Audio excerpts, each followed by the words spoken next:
आज के समय में हम और आप जिंदा लोगों को पानी नहीं देना चाहते, मरे मराओ की तो बात ही छोड़ दो। आज के समय में यह हाल है कि जिंदा लोगों को न पानी है न भोजन है, और मरने के बाद तेरही बहुत बड़ी है। जीते जी भले ही पानी टाइम से न मिले, रोटी टाइम से न मिले, लेकिन तेरही इतनी बड़ी हो जाए कि लोग क्षेत्र में नाम जान जाए कि हाँ बहुत बड़ी की। लेकिन ध्यान रखें, भोजन समय से दें, पानी समय से दें, फिर भले ही 13वीं बड़ी करें न करें, 13 ब्राह्मण बहुत हैं। दिखावे की आवश्यकता नहीं है। जीते जी उनका इतना ख्याल रखो कि मरने के बाद आपको कभी तकलीफ ही ना हो कि हमने माँ बाप की सेवा नहीं कर पाई। तीनों ने घोर तपस्या की तो भागीरथ जी अपनी तपस्या में सफल हुए। ब्रह्मा जी ने कहा कि हे गंगा जी, अब आपके मृत्यु लोक में जाने का समय आ चुका है। तो गंगा जी ने कहा मैं चली तो जाऊंगी, लेकिन मेरे बेग को कौन सहेगा, और जब मैं पापियों के मैल से मैली हो जाऊंगी तो स्वच्छ कौन करेगा। तो कहा कि तुम्हारे बेग को भोले बाबा सहेंगे, और जब आप पापियों के मैल से मैली हो जाओगी तो संत जन स्नान करके स्वच्छ करेंगे। तो भागीरथ जी ने फिर भोले बाबा की तपस्या की। तो भोलेनाथ ने अपनी जटाओं में गंगा मैया के बेग को धारण किया, क्योंकि गंगा मैया को यह अभिमान था कि मेरे बेग को कोई सहन नहीं कर पाएगा। तो कहते हैं कि भोलेनाथ ने 1 साल तक रास्ता ही नहीं दिया, गंगा मैया को अपनी जटाओं में ही घुमाते रहे। तो भागीरथ जी ने हाथ जोड़ करके कहा कि आप ये तो 1 साल है, जन्म जन्मांतर तक अपनी जटाओं में रखने का सामर्थ्य रखते हो, लेकिन प्रभु यदि आप मृत्यु लोक में आने ही नहीं देंगे तो हमारे पूर्वजों का उद्धार होगा कैसे। तब जाकर के भोलेनाथ ने उन्हें मार्ग दिया। आगे बढ़े, हिमालय पर्वत आ जाता है, तो हिमालय पर्वत को ऐरावत हाथी ने तोड़ा। उसके बाद और आगे बढ़े तो क्या देखा कि जनहू महात्मा जी की कुटिया पड़ी हुई थी। तो जनहू महात्मा जी ने गंगा जी को देखा तो मन में विचार किया कि यदि ये जल आगे की ओर बढ़ा तो हमारी तो कुटिया बह जाएगी। ऐसा विचार करके उन्होंने ओक लगा करके गंगा मैया को पी लिया। भागीरथ जी ने पीछे मुड़ के देखा, गंगा मैया है ही नहीं। जनू महात्मा जी से पूछा तो उन्होंने कहा कि हमने तो जल समझ के पी लिया, क्या आपका पेट थोड़ी फाड़ोगे। उसी समय भागीरथ जी ब्रह्मा जी के पास पहुंचे। तो ब्रह्मा जी ने जनहू महात्मा जी के कानों के छिद्रों के द्वारा गंगा मैया को बाहर निकाला। तो यहाँ पर गंगा मैया का नाम जहानवी पड़ा। उसके बाद गंगा मैया ने राजा सगर के 60,000 पुत्रों का उद्धार किया। इस तरह से ये गंगा मैया मृत्यु लोक में पधारी। बोल गोविंद भगवान की। इन्हीं भागीरथ जी के पुत्र श्रुत हुए, श्रुत के नाभाग हुए, नाभाग के सिद्धदीप हुए, सिद्धदीप के आयताक हुए, आयताक के ऋतुपर्ण हुए, ऋतुपर्ण के सुदास हुए, सुदास के सौदास हुए, सौदास के मूलक हुए, मूलक के सत्रत हुए, सत्रत के बिलबिल हुए, बिलबिल के बुद्ध शर्मा हुए, बुद्ध शर्मा के विश्वसह हुए, विश्वसह के खटवांग हुए, खटवांग के दीर्घायु हुए, दीर्घायु के रघु हुए, रघु के अज हुए, और अज जी के यहाँ दशरथ जी ने जन्म लिया। अयोध्यावासी महाराज दशरथ जी ने, उनके यहाँ 3 रानियां थी जो मुख्य बताई गई, कौशल्या, केकई और सुमित्रा। चक्रवर्ती महाराज दशरथ जी के यहाँ किसी भी प्रकार से कोई कमी नहीं थी, लेकिन उनके पास कोई संतान न होने के कारण महाराज दशरथ जी दिन प्रतिदिन अत्यंत दुखित रहने लगे। इस संसार में कोई पुत्र के बिना दुखी है तो कोई पुत्र से दुखी है। किसी के पास धन है तो वो धन से दुखी है, जिसके पास है ही नहीं वो इसी बात से दुखी है कि हमारे पास है ही नहीं। जिसका परिवार नहीं वो परिवार से दुखी कि हमारा भी परिवार होता, और जिसका परिवार है उनसे पूछो उनकी हालत क्या है। जिनके बेटे नहीं वो इसी बात से दुखी हैं कि पुत्र नहीं, और जिनके पुत्र हैं उन माता और पिता से पूछो, क्योंकि जरूरी तो नहीं कि हर पुत्र सुपुत्र हो। पुत्र कुपुत्र निकल जाए तो जीवन भर रोने के अलावा कुछ भी नहीं है। जिनके बेटों का विवाह नहीं हुआ वो इसी बात से दुखी है कि गांव वाले होने ही नहीं दे रहे, और जिनके बेटों का विवाह हो गया उन सासों से पूछो उनकी सांस कैसी आ रही है, आ ही रही है कि अटक रही है। तो इस संसार में किसी न किसी बात से हर कोई दुखी है। यदि कोई सुखी है तो वो है जिसने संसार से मतलब ही छोड़ दिया। बहुत से लोग यदि चारों तरफ से सुखी हैं तो वो गांव वालों को देख के ही दुखी हैं कि सब सुखी क्यों हैं। तो इस संसार में किसी न किसी बात से हर कोई दुखी है। महाराज दशरथ जी अत्यंत दुखी हैं बिना संतान के। तो एक बार उनके मन में बहुत पीड़ा हुई, बहुत ग्लानि हुई। तो बाबा लिखते हैं क्या हुआ।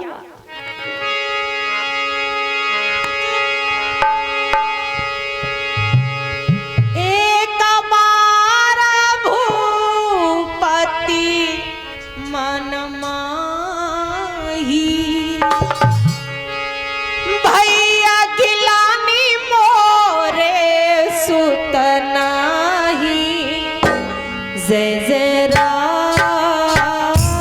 जय श्री राम, जय जय राम जय श्री राम।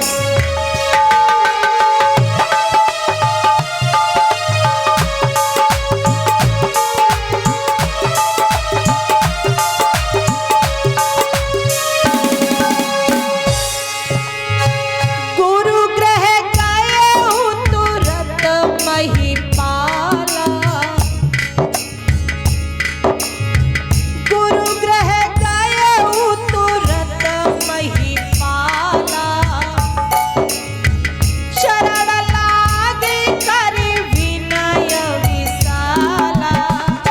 जय जय राम जय श्री राम, जय जय राम जय श्री राम।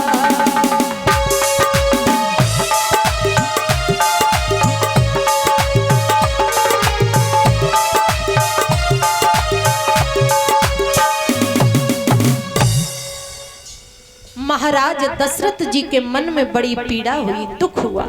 तो उसी समय वो गुरु वशिष्ठ जी के पास पधारे, सारा हाल कह सुनाया। तो गुरु वशिष्ठ जी ने कहा कि राजन धैर्य धारण करो, आप एक पुत्र के लिए परेशान हो, आपके यहाँ चार पुत्र आ रहे हैं। उसी समय गुरु वशिष्ठ जी ने श्रृंगी ऋषि आदि को बुलवाया और पुत्र कामेष्ट यज्ञ कराया।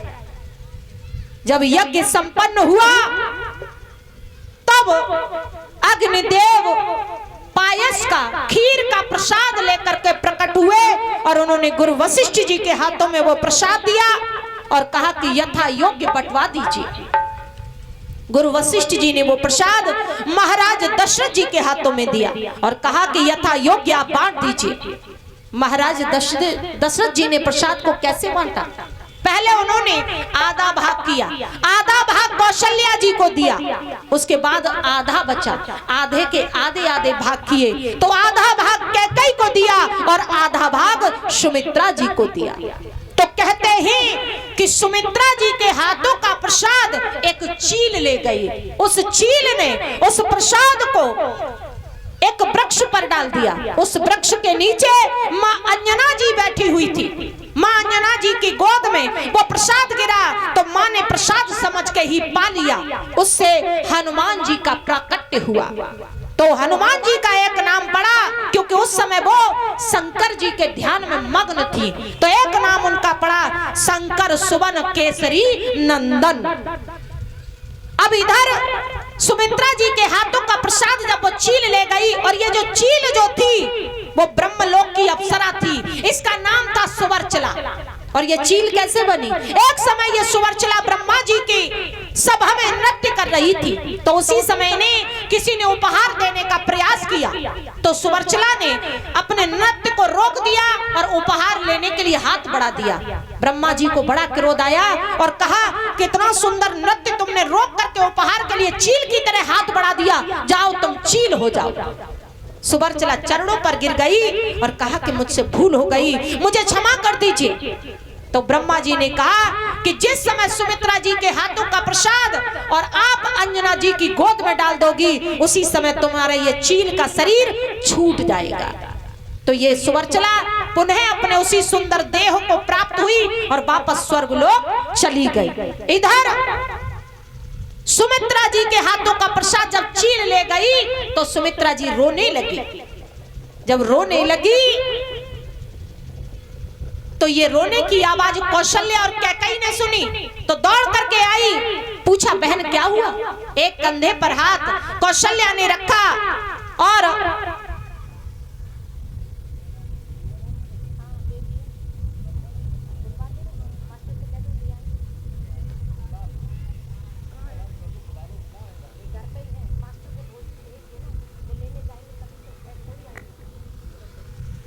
श्री राधे, एक कंधे पर हाथ कौशल्या ने रखा और दूसरे कंधे पर हाथ कैकेयी ने रखा और कहा कि बहन रो नहीं, क्या हुआ? तो कहा कि बहन मेरा प्रसाद एक चील ले गई। तो कौशल्या और कैकेयी कहने लगी कि बहन घबराओ नहीं, अभी हमने अपने प्रसाद को पाया नहीं है, हमारे पास हमारा प्रसाद है और तुम रो नहीं, हम आधा आधा भाग आपको देंगे। आधा भाग कौशल्या ने दिया, आधा भाग कैकेयी ने दिया। रिश्ते में कौन है? रिश्ते में सौत है, लेकिन व्यवहार कितना अच्छा है कि देखिए आज के समय में यदि ऐसा कुछ हो जाए ना, आज के समय में सौतों का व्यवहार तो छोड़ो, दौरानी जिठानियों का भी व्यवहार खराब है, सौतों से भी बढ़कर के। ऐसी बात हो जाती तो आज की दौरानी जिठानी सबरो भगवाना अकेले ही खा जाती, भले ही उल्टी हो जाती, वो बाद की बात है, पर मानो प्रसाद नहीं देती। ये क्या है? ये जलन की भावना है। जहां से जलन की भावना शुरू होती है, छीनने की भावना शुरू होती है, वहां से महाभारत का प्रारंभ होता है, और जहां से त्याग की भावना शुरू होती है वहीं से रामायण का प्रारंभ होता है। प्रत्येक घर में रामायण का होना बहुत जरूरी है। जब आप रामायण को पढ़ेंगी तभी तो समझ में आएगा कि अपने लिए जीने में और दूसरों के लिए जीने में कितना अंतर है, बहुत फर्क है।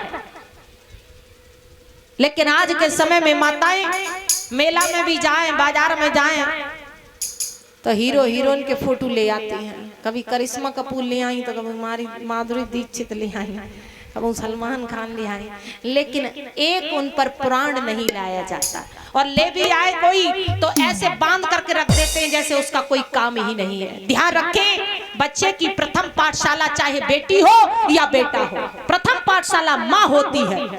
काम जिस दिन मनुष्य पैदा होता है उसी दिन से काम उसके पीछे लग जाता है, ध्यान रखना। और जब तक वो मरता नहीं तब तक काम लगा ही रहता है। कोई कितना ही समझदार हो, काम पीछा नहीं छोड़ता। काम पीछा कब छोड़ता है? जब हाथ पैर चलना बंद हो जाते हैं। और ये परिवार की आदत है कि जब तक तुम किसी काम के रहोगे तब तक रिश्तेदार, व्यवहारी, परिवार तुम्हें आगे करके चलाएंगे। जिसके मन में ये भावना हो ना कि हमारे बिना कोई काम नहीं होगा, वो अपने से पहले वालों के फोटो देख ले जो मर के चले गए। उनके बिना भी कोई काम नहीं होता था, लेकिन उनके बिना भी आज काम हो रहा है। और हम और आप नहीं रहेंगे तब भी ये संसार चलेगा, हमारे और आपके चलाने से नहीं चल रहा। इस बात को दिमाग से बिल्कुल निकाल दे। इसलिए काम करना जरूरी है, लेकिन काम के साथ साथ चाहे रामायण हो, गीता हो, भागवत हो, इनका होना बहुत जरूरी है। तभी तो बच्चों में संस्कार आएंगे, तभी तो वो जानेंगे कि माता पिता के चरणों में स्वर्ग है। तभी तो उन्हें पता चलेगा कि छीनने में और त्याग करने में कितना अंतर है। और जब तक आप इन चीजों को नहीं पढ़ेंगे तब तक उतनी ही समझ आएगी। छीनना ही छीनना सीखोगे, जलन की भावना ही सीखोगे, त्याग की भावना आएगी नहीं। दूसरे को देख के खुश होना नहीं सिवाय जलन के, तो समझ लो जिंदगी ऐसे ही चली जाएगी। जिंदगी में अपना, जिसके मन में ये जलन की भावना शुरू हो जाती है वो अपना सुख भी भूल जाता है। ध्यान रखें, क्योंकि ये जलन ऐसी आग है कि अग्नि तो दिखाई देती है, वो पानी से बुझाई जा सकती है, लेकिन ये आग की जलन इतनी बुरी है, जलन की भावना के अंदर ही अंदर मनुष्य को खोखला कर देती है और उसको कुछ भी समझ में नहीं आता और खुद का सुख भी वो जलन के कारण भूल जाता है। तो जरूरी है, क्योंकि बाबा तुलसीदास जी ने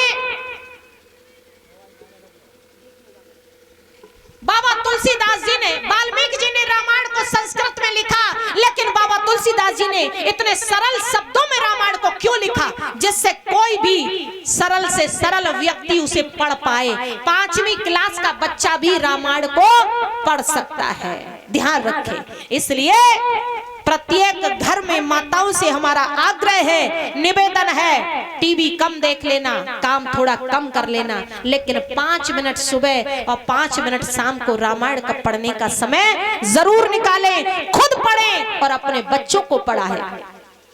क्योंकि समय देखिए, ध्यान रखें कि समय निकाला जाता है, होता किसी के पास नहीं। खाने के लिए वक्त है, रिश्तेदारियों में जाने के लिए वक्त है, घर के सारे काम करने के लिए वक्त है, लेकिन रामचरितमानस पढ़ने का वक्त नहीं, गीता पढ़ने का वक्त नहीं। ये कंजूसी है प्रभु के प्रति जो जानबूझ के आप लोग कर रहे हैं। 10 मिनट ईश्वर के लिए वक्त जरूर निकालना चाहिए, नहीं तो हमारा इस संसार में आना जाना व्यर्थ चला जाएगा। और रही बात काम की, तो ये बात बिल्कुल दिमाग में बिठा ले कि जब तक तुम काम के हो तुम हमारे अपने हो, काम के खत्म तो तुम देख लो अपने बड़े बुजुर्गों को ही देख लो कि उनकी खटिया इतनी दूर डाली जाती है जहां तक उनकी आवाज ना आए। क्यों? क्योंकि ये पूरे दिन चिल्लाएंगे। ध्यान रखना। तो समझ लीजिए, उन्हें देख के पहचान जाना कि किसी समय ये भी बड़े काम के थे। और एक वक्त ऐसा आता है कि धीरे धीरे काम के खत्म हो जाते हैं और दूसरे के नंबर आ जाते हैं, पन्ना पलटता जाता है। और जिसका एक बार पन्ना पलट जाता उसको याद नहीं किया जाता, ध्यान रखें। फिर तो उसका इंतजार किया जाता है, जब खटिया पर बुजुर्ग लेट जाएं फिर तो घर वाले भी इंतजार करते हैं कि हे भगवान अब आप उठा लो। तो हर इंसान जब तक चलता फिरता रहता है, काम का रहता है, सो संसार के काम का रहता है, और काम का खत्म तो वो किसी का नहीं रहता। इस बात को ध्यान में रखें।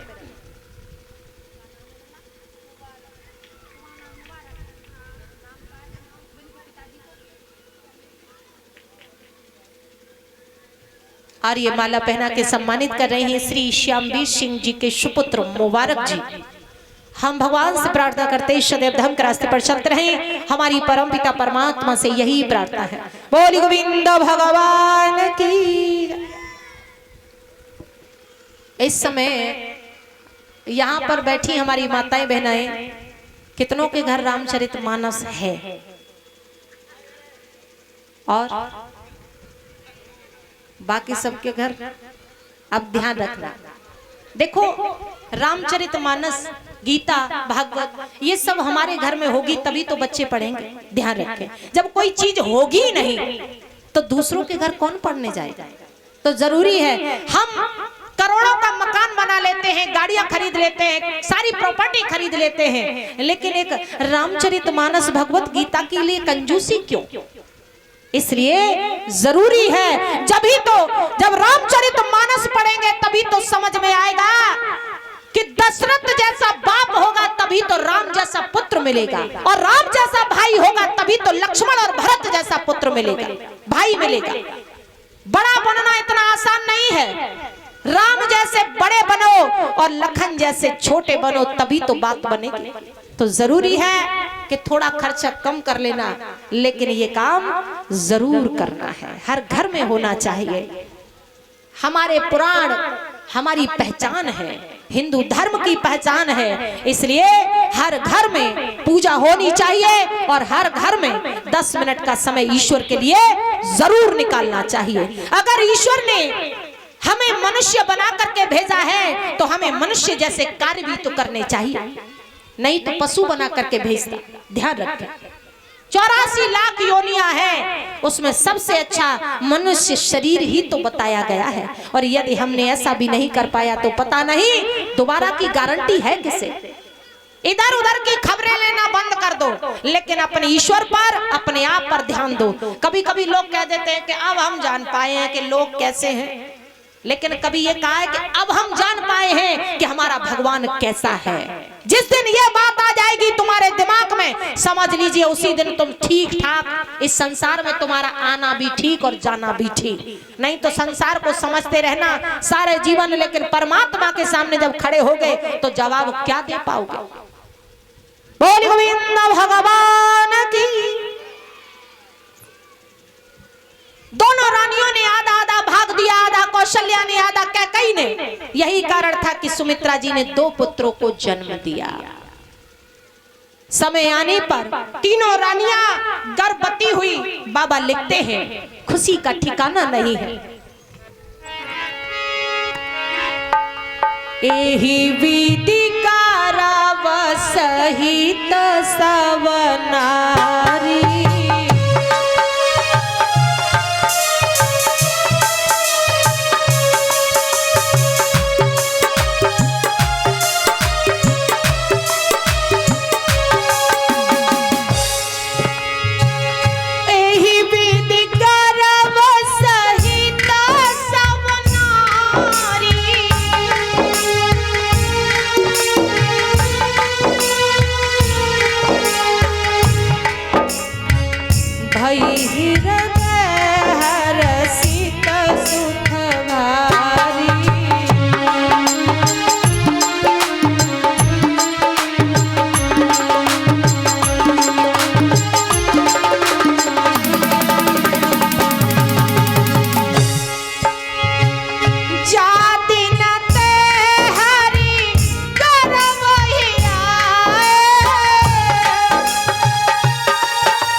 सकल लोक सुख संपत्ति छाए।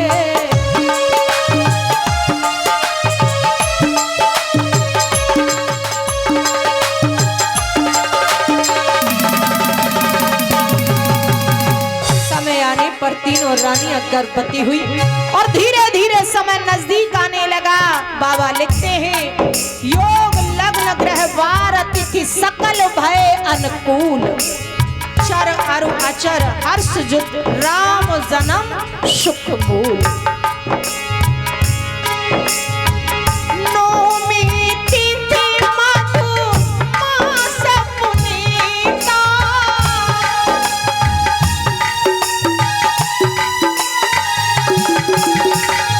नौमी तिथि मधु मास पुनीता,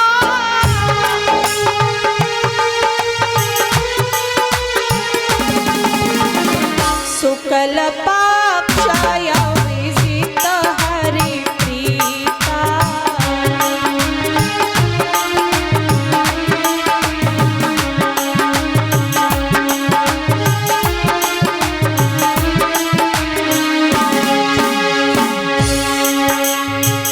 मध्य दिवसयति शीतल घामा,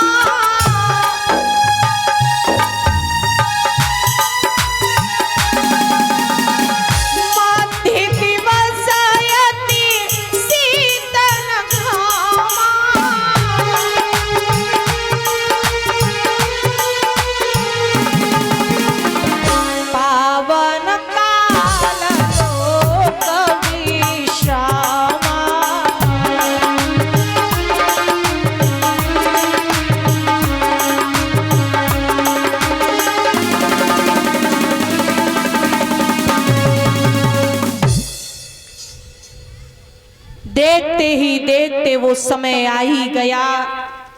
पवित्र चैत्र का महीना है, नौमी तिथि शुक्ल पक्ष, प्रभु का अभिजीत मुहूर्त, न अधिक गर्मी न सर्दी। दोपहर का समय था जब ब्रह्मा जी ने प्रभु के प्रकट होने का अवसर जान लिया तो सभी देवताओं के साथ में, और उसी समय ब्रह्मा जी स्वर्ग में आज प्रभु का इंतजार करने लगे। गंधर्व गाना गाने लगे हैं, तरह तरह से सभी मंगलाचार करने लगे। और इधर देखते ही देखते प्रभु का प्राकट्य हो जाता है। तो प्रभु चतुर्भुज रूप में पधारे। तो मैया कहने लगी कि प्रभु आप पुत्र बन करके कहाँ आए हो, आप तो पिता बन करके आए हो। तो प्रभु कहने लगे फिर माता आप ही बताओ क्या करें। तो कहा कि ये चतुर्भुज रूप त्याग करके और बाल रूप में आ जाइए और रोना प्रारंभ कर दीजिए। तो प्रभु ने चतुर्भुज रूप को त्याग दिया और शिशु रूप में आ गए और प्रभु ने रोना प्रारंभ कर दिया। तो रोने की आवाज जब सुनी तो क्या हुआ, बाबा लिखते हैं, दशरथ पुत्र जन्म सुनि काना, दशरथ पुत्र जन्म सुनि काना, मानहु ब्रह्मानंद समाना। जय जय राम जय सिया राम, जय जय राम जय सिया राम।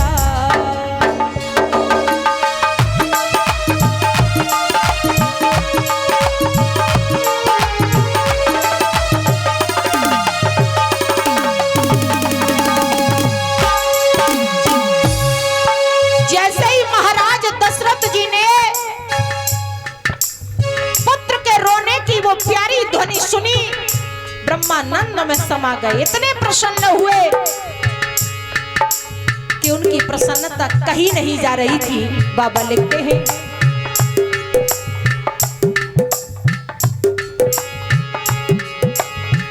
परम प्रेम मन पुलक शरीरा, परम प्रेम मन पुलक शरीरा, चाहत उठत करत मति धीरा। जय जय राम जय सिया राम, जय जय राम जय सिया राम।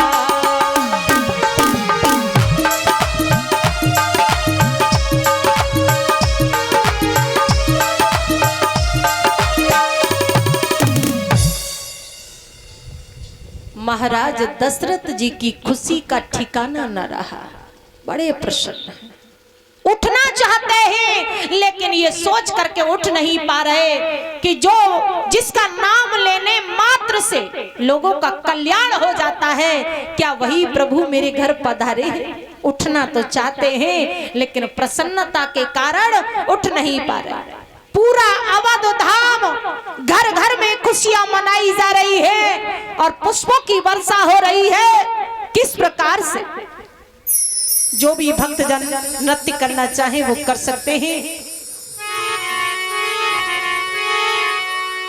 कि दशरथ घर जन्मे लाल हो लाल, अयोध्या फूलन छाई रही।